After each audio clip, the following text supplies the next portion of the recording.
देख रहे हैं विद न्यूज़ नेटवर्क। आज हमारे साथ एक ऐसी महिला है जो किसी भी पहचान की मोहताज नहीं है, जिन्होंने आज तक ना जाने कितनी ही लड़कियों को हौसला दिया है, उम्मीद दिया है और सेल्फ डिफेंस की ट्रेनिंग भी देती आ रही हैं। हमारे साथ हैं उषा विश्वकर्मा जी, रेड ब्रिगेड की फाउंडर हैं। नमस्कार उषा जी। नमस्ते। उषा जी, आपसे जानना चाहेंगे कि रेड ब्रिगेड की आपने शुरुआत कैसे करी, इसके पीछे क्या कहानी है?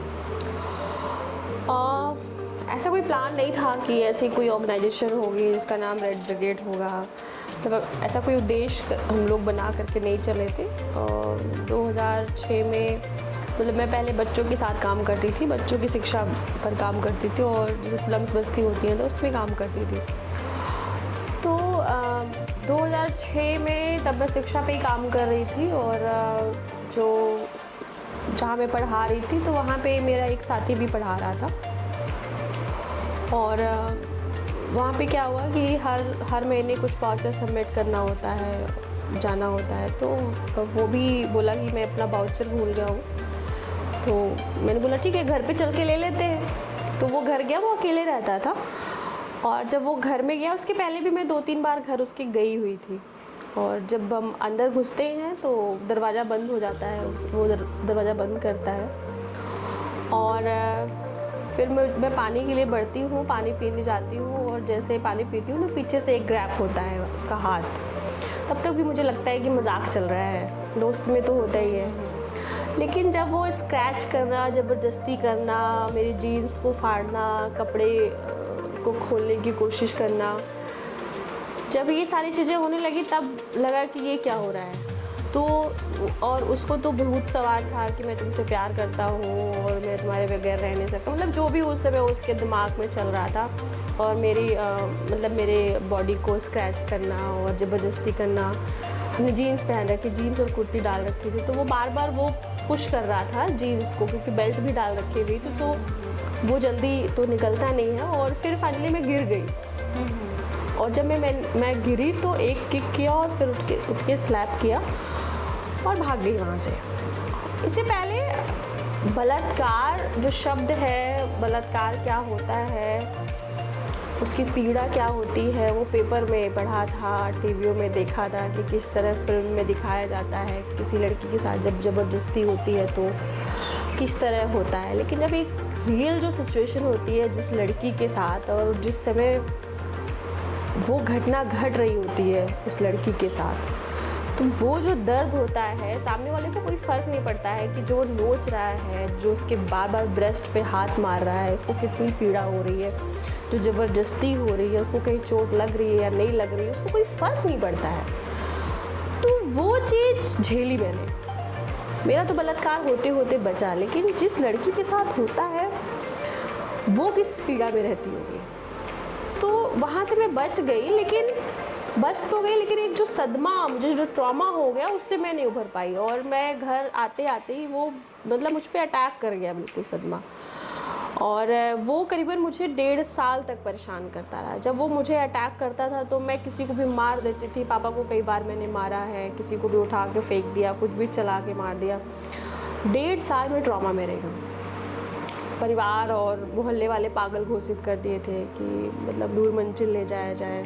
तो मानसिक विभाग तक भी मेरा सफ़र रहा, वहाँ भी दिखाया गया। खैर पर्चे डॉक्टर थे तो सब नॉर्मल रहा।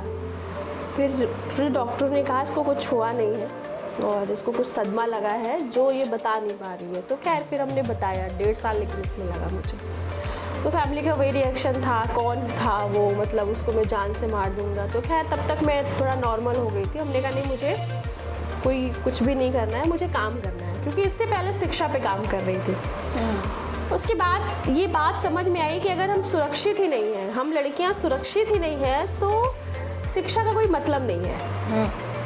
तो हमारे लिए ज़रूरी है कि ठीक है शिक्षा ज़रूरी है, लेकिन उससे भी ज़्यादा ज़रूरी है कि हमारी सुरक्षा, हमारा आत्मविश्वास। जब हमारा आत्मसम्मान ही नहीं है तो उस पढ़ाई का क्या मतलब है। जब हम सीधे खड़े नहीं हो सकते किसी के सामने, पूरे भर मुँह बात नहीं कर सकते, उसके सवालों का जवाब नहीं दे सकते हैं, उससे सवाल नहीं कर सकते हैं, तो उस शिक्षा का कोई मतलब नहीं है। तो मुझे लगा कि इस मुद्दे पे काम करना बहुत ज़रूरी है, क्योंकि बहुत सारी लड़कियां हैं कि इस छोटी सी चीज़ के लिए मतलब किसी छेड़छाड़ की वजह से, किसी के घूरने की वजह से वो अपना स्कूल छोड़ देती हैं, अपनी नौकरी छोड़ देती हैं। तो फिर हमने फिर इसकी शुरुआत की। तो आपको क्या लगता है कि जो आपने जो शुरुआत करी है, तो लोग आपके पास आते हैं, लड़कियां आपके पास आती हैं, आप उनके पास खुद जाते हो? स्टार्टिंग में तो दिक्कत था, क्योंकि लड़कियों के साथ काम करना अपने आप में ही एक चैलेंज है। लड़कियां खुल नहीं पाती हैं, हम घर में ही नहीं खुल पाते हैं, तो हम बाहर की लड़की, हम कितना खुल रहे हैं उस पर एक प्रश्न उठ जाता है। तो हम बाहर वाली लड़की को ला करके कैसे उनके साथ बातचीत करें। तो स्टार्टिंग में था, जब हमने ये काम शुरू किया तो घरों से लड़कियों को नहीं निकलने दिया जा रहा था कि क्या करोगी। फिर उसमें चैलेंज डाले गए कि तुमको ये घर के सारे काम करके जाने हैं, फिर शाम को टाइम से आना है, तुमको ही खाना बनाना है। तो खैर जो स्टार्टिंग से जो लड़कियां जो दर्द को झेल रही थी, उनको ये कनेक्ट कर रहा था, तो वो सारे चैलेंज लेती थी और उसको वो करके आती थी। लेकिन आज समय मैं 2006 से आज हम 2023 में खड़े हैं, बहुत फ़र्क आया है, ज़मीन आसमान का फ़र्क आया है। आज हमें बुलाना बहुत कम पड़ता है, स्वयं से आती है। तो उषा जी, हम आपसे ये जानना चाहेंगे कि अब तक आपने कितने लोगों को सहारा दिया, कितने लोगों को ट्रेनिंग आप देते आ रहे हो? कुछ एक आंकड़ा हो जो हमारे दर्शकों को बताइए। हाँ, तो जो हम लोग लड़कियों को सेल्फ डिफेंस की ट्रेनिंग देते हैं, जिसका नाम निशस्त्र कला है, हम लोग ने 5 देशों से ट्रेनिंग सीखी है। 5 देश के लोग यहाँ आते हैं और सिखा के, जैसे इंडिया से मार्शल आर्ट सीखा है, अमेरिका, इंग्लैंड, ऑस्ट्रेलिया और फ्रांस। तो ये सारे लोग यहाँ पे आकर के समय समय पर ट्रेनिंग दे के जाते हैं। लेकिन ट्रेनिंग जो दे के जाते थे उससे बात नहीं बनी, क्योंकि हम जब सेल्फ डिफेंस की बात करते हो तो मार्शल आर्ट, कुंफू, कराटे, ये सारी विधा आती है जो कि लड़कियों की सुरक्षा में वो कारगर नहीं है। क्योंकि हम कुंफू, कराटे, मार्शल आर्ट की बात करते हैं तो वो एक गैपिंग को देखती है। हम इतने दूर पे खड़े होते हैं तो किक और पंच करते हैं, और हम दोनों को ही सामने वाले को पता होता है कि क्या सामने से प्रहार होने वाला है। लेकिन हम लड़कियों के मामले में बहुत फ़र्क चीज़ है, हमें नहीं पता कब, कहाँ, कैसे हमारे साथ अटैक होने वाला है। पीछे से कैसे उठाए जाएंगे, बाल खींच के उठाए जाएंगे, मुंह बंद करके उठाया जाएगा, किडनैप किया जाएगा। तो उस समय हम अपने आप को कैसे बचा सकते हैं, जब हम बिल्कुल क्लोज हैं। मतलब जब एक रेप की पोजीशन होती है, एक लड़की निवस्त्र होती है, उस समय भी हम अपने आप को, जब एक पुरुष ऊपर होता है तो उस समय भी कैसे बचा सकते हैं। तो वो सारी टेक्निक हम लोगों ने खुद से डेवलप की है सर्वाइवर की मदद से, जिसको हम लोग निशस्त्र कला नाम दिए हैं, और उसको अभी तक हम लोगों ने पूरे देश में करीबन 2 लाख लड़कियों को ट्रेनिंग दी है। अच्छा, वाह, बहुत अच्छी बात है कि मैम आपने इतना लोगों को सिखाया है, और लड़कियां इससे ज़रूर कुछ ना कुछ सीख कर इनको आजमाएंगी जब ऐसा मौका आएगा। तो आपको जीवन में एक पॉजिटिव रहने की प्रेरणा कहाँ से मिलती है? ऐसे आपको लगता है कि जीवन में ये चीज़ है जो प्रेरणा दे रही है आपको पॉजिटिव रहने के लिए? प्रेरणा का स्रोत तो बहुत सारे हैं, जैसे कि अमूमन लड़कियों को तो पता ही नहीं है कि मेरी हिस्ट्री अच्छी है या नहीं है, मिस है। तो मुझे लगता है कि मेरी प्रेरणा मेरी इतिहास की वो वीरांगनाएं हैं जो हमारे देश के लिए, हमारे समाज के लिए, हम जैसी औरतों के लिए उन्होंने बहुत बड़ा बलिदान दिया है। जब हम आज़ादी के समय की बात करें तो उस समय तो संसाधन की बहुत कमी थी और शिक्षा की बहुत कमी थी, लेकिन उस समय भी वो वीरांगना रही और उन्होंने हमारे देश के लिए, हम महिलाओं के लिए बहुत बड़ा अपना योगदान दिया है। तो वो सारी प्रेरणा है हमारी, और वो सब जो साहसी लड़कियां हैं वो सारी प्रेरणा है हमारी। और मैं हाँ, आप बताइए मैम। हाँ, सरोजनी जी को बहुत मतलब फॉलो करती हूँ मैं, सरोजनी नायडू जी को। अच्छा, मतलब उषा जी, सबकी लाइफ का एक रोल मॉडल होता है, आपकी लाइफ का रोल मॉडल कौन है? मेरा कोई एक रोल मॉडल नहीं है, मैं गांधी जी को बहुत पसंद करती हूँ, और जब तक मैं गांधी को नहीं जानती थी, अभी भी पूरी तरीके से नहीं जान पाई हूँ, बहुत कम जान पाई हूँ, तो मुझे लगता है कि गांधी जी को और सरोजनी जी के एक कण को भी अगर अंदर ग्रहण कर पाऊँ तो शायद जीवन मेरा सफल है। आज के दौर की महिलाओं के लिए आप क्या संदेश देना चाहेंगी? आज के दौर की जो महिलाएं हैं उनके पास बहुत सारे मौके हैं, बहुत सारे संसाधन हैं, और कहते हैं ना कि एक सेकंड में हम दुनिया मुट्ठी में कर सकते हैं, वो उपकरण है उनके पास, लेकिन जिस तरह उसका इस्तेमाल करना चाहिए हम नहीं कर रहे हैं। आज हम चकाचौंध में फंस रहे हैं, और मुझे लगता है कि हम महिलाओं को ये ज़रूर सोचना चाहिए कि जब हम आगे बढ़ रहे हैं उससे पहले हमें अपना बेस ज़रूर जान लेना चाहिए कि मेरी हिस्ट्री कैसी रही है। अमूमन हमारी हिस्ट्री हमें पता नहीं होती है, तो लेकिन जब हम अपनी हिस्ट्री, अपने बेस को जान रहे हैं तो ही आगे बढ़ना चाहिए। और हर औरत को ये सोचना चाहिए, हर औरत को ये प्राउड करना चाहिए कि मुझे स्त्री होने पे गर्व है।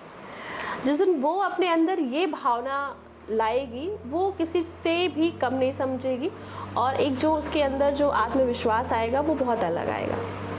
क्या बात है, बहुत खूब संदेश है उन महिलाओं के लिए जो अपने आप को कम समझती हैं और पुरुषों से कम समझती हैं। आप लोग कटहल पॉइंट नाम से भी एक फूड स्टॉल रन करते हैं, उसके बारे में हमें कुछ बताइए, हमारे दर्शकों को कुछ बताइए। कटहल पकवान जो हम लोग शुरू किए हैं वो मतलब ऐसा कोई प्लान नहीं था, वो भी तो हमारे एक साथी हैं और बहुत सारे जो दोस्त आते हैं, बहुत सारी लड़कियां आती हैं। तो क्या होता है कि बहुत लोग नॉनवेज खाते हैं, बहुत लोग नॉनवेज खा के छोड़ देते हैं।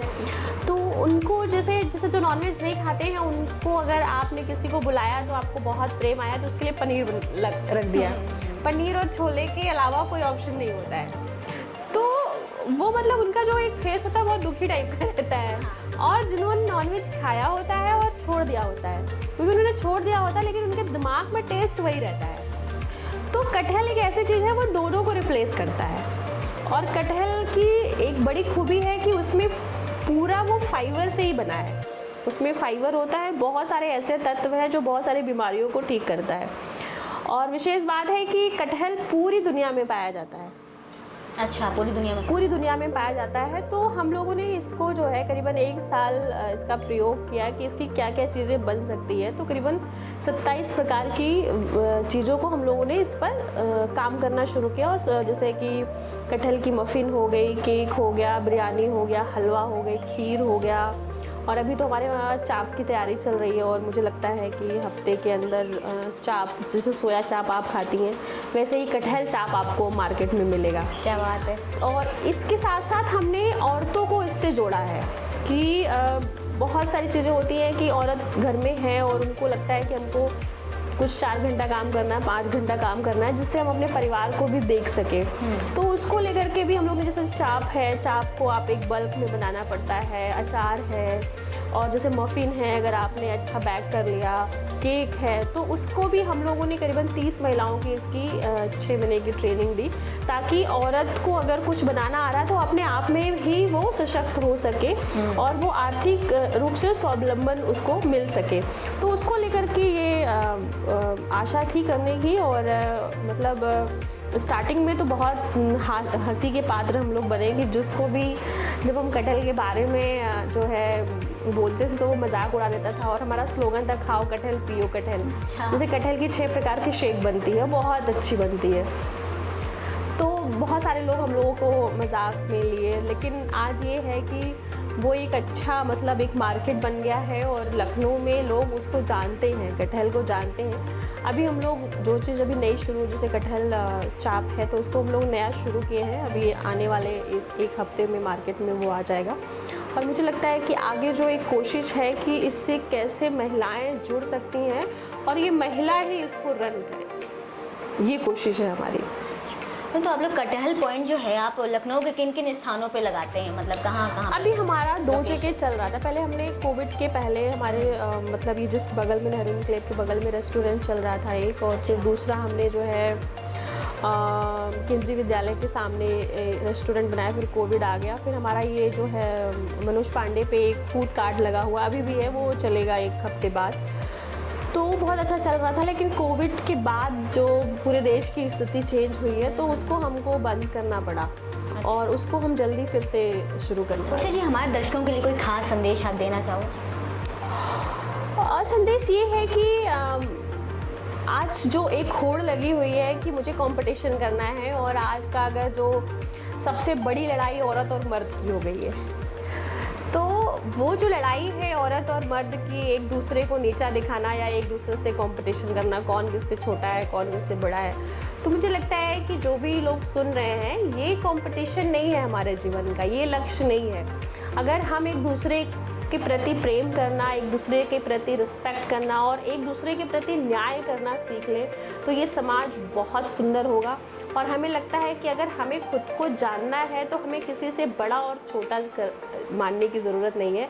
हम जो हैं उसमें सक्षम हैं, ये महसूस करिए। बहुत बहुत शुक्रिया उषा जी, आपने हमें इतना वक्त दिया और ऐसी इन हस्तियों से मिलने के लिए, जानने के लिए जुड़े रहे हैं विन न्यूज़ नेटवर्क से। धन्यवाद और हमारे चैनल को ज़रूर सब्सक्राइब करें।